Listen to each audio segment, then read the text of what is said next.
Baik, berikut ini beberapa sunnah pada hari raya. Yang pertama kata penulis, agar salat Id dilakukan di tempat yang terbuka, yang tidak ada bangunannya, untuk memperlihatkan syiar yang mulia ini kepada kaum muslimin jika tidak ada uzur.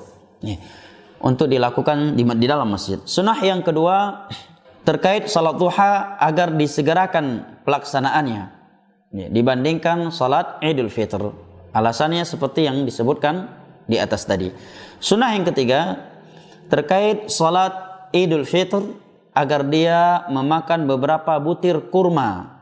Beberapa butir kurma sebelum keluar melakukan salat Id. Disebutkan dalam riwayat Al-Imam Al-Bukhari, Nabi sallallahu alaihi wasallam la yakhruju yaumal fitr hatta yuftir ala tamaratin ya'kuluhunna witra. Nabi sallallahu alaihi wasallam tidaklah keluar melakukan salat Idul Fitri kecuali beliau telah mengkonsumsi beberapa butir kurma witra dengan jumlah yang ganjil.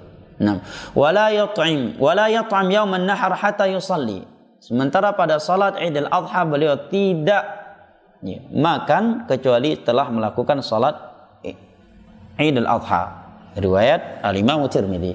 Baik, sunnah yang keempat adalah bertakbir ketika keluar menuju musalla, melakukan salat ba'da salati subhi, setelah melakukan salat subuh, masyian liyatamakkana minad dunu minal imam wa tahsulu lahu fadilat intidhari salah, agar dia bisa dekat dari imam, artinya untuk segera keluar setelah salat subuh, jangan lambat. Jangan lambat, dan agar dia mendapatkan keutamaan menunggu salat. Sunnah yang kelima, wa yusannu an yatajammal al-insan wa yaghtasil wa yalbas ahsana thiyab wa yatatayyab. Dianjurkan seorang berpenampilan bagus, mandi dan memakai pakaian yang paling bagus dari pakaian yang dia miliki, tanpa memberat-beratkan diri. Jangan sampai dia berhutang demi pakaian baru di hari Idul Adha atau Idul Fitri. Karena di antara sifat Nabi SAW yang Allah perintahkan untuk beliau sampaikan kepada umatnya adalah apa yang Allah sebutkan dalam surat Sad, wa ma ana minal mutakallifin wa yatatayyab, dan memakai wewangian. As-sadis, sunnah yang keenam adalah dia melakukan khutbah yang dia sampaikan pada salat Id adalah khutbah yang mencakup seluruh perkara agama. Artinya apa? Simple, padat. Simple tapi padat. Sunnah yang ketujuh, dianjurkan memperbanyak zikir dan takbir serta tahlil. Karena firman Allah Jalla wa Ala, walitukmilul iddata walitukabbirullaha ala ma hadakum. Agar kalian menyempurnakan bulan Ramadan, agar kalian bertakbir kepada Allah atas hidayah yang telah Ia berikan, dan agar kalian bersyukur. Wa yajhar bihi ar-rijalu fil buyuti wal masajid wal aswaq, dengan suara yang keras di rumah-rumah, di masjid-masjid dan di pasar-pasar.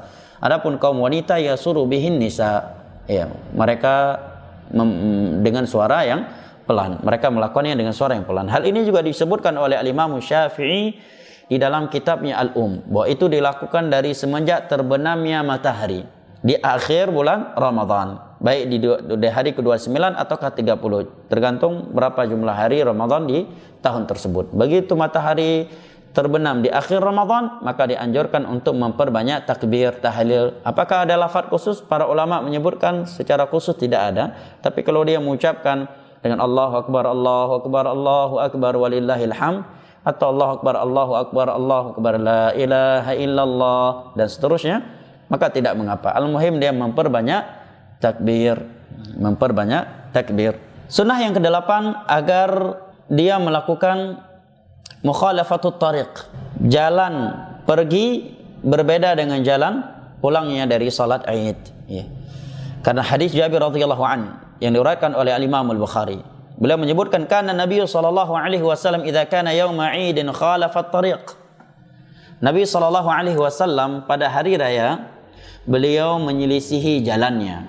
Maksudnya jalan pulang beliau berbeda dengan jalan pergi beliau. Apa hikmahnya? Pasti ada hikmahnya. Di antara ulama ada yang memprediksi bahwa hikmahnya adalah agar dua jalan tersebut menjadi saksi di hari kiamat. Ada pula yang menyebutkan hikmahnya adalah untuk memperlihatkan syiar Islam secara sempurna, sehingga tidak hanya masyarakat di satu jalan saja yang melihat syiar Islam tersebut. Ada pula yang menyatakan agar bisa membantu orang-orang yang membutuhkan bantuan, ya, di dua jalan tersebut. Al-muhim, setiap sunnah Nabi pasti ada hikmahnya dan kita mesti semangat melakukannya, baik kita mengetahui hikmahnya ataukah tidak. Yang terakhir kata penulis, wala ba'sa bi tahniyatin nasi ba'dhum ba'dha yaumil 'id. Tidak mengapa saling mengucapkan kata selamat hari raya di antara kaum muslimin. Apakah ada lafaz khusus yang datang dari Nabi? Tidak ada. Secara konteks khusus tidak datang dari Nabi SAW.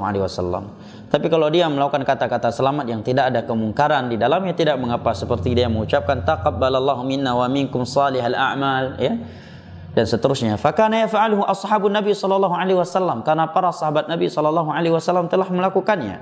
Ma'idharil basyasha wal farah fi wajhi man yalqah, ingin memperlihatkan wajah yang berseri-seri kegembiraan di hadapan saudara yang tersebut.